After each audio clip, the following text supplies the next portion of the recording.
Nasa Hubworld. Hey guys, nandito ko ngayon sa Asian store malapit sa bahay. So, meron silang coconut.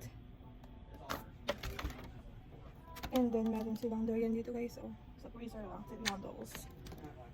Oh my god, guys. Meron silang mga seafoods. Magugustuhan talaga ito.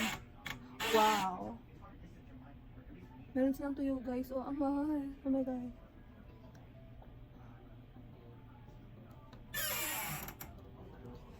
At look guys, tingnan mo naman yung sibuyas nila. Magkano to?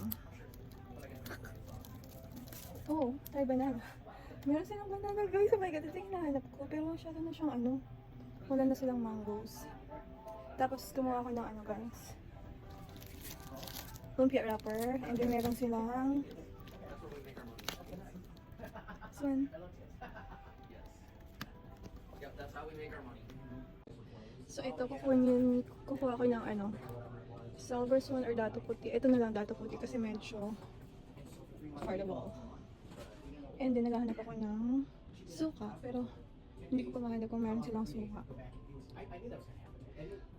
Rice vinegar. Hindi naman yun eh. Tapos ito guys, favorite ko yan. Meron silang fried chili oil. Oh my god, ang sarap nito.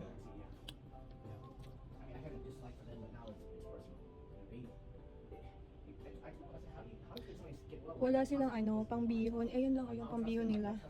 Ito. Pero hindi kasi ako marunong mag-bihon ng ganun.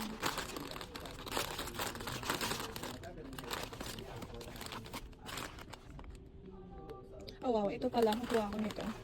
Try ko magluto din ng bihon kasi gusto din ng anak ko ng bihon. $3.99 or else. I'm not sure kung pwedeng ang bihon din to.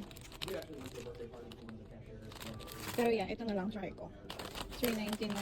Oh, ubos yata yung pera ko dito guys. 3. Tapos ito yung mga nila guys, oh. Tuna. That parking lot's usually full. Hey, so I got my stuff.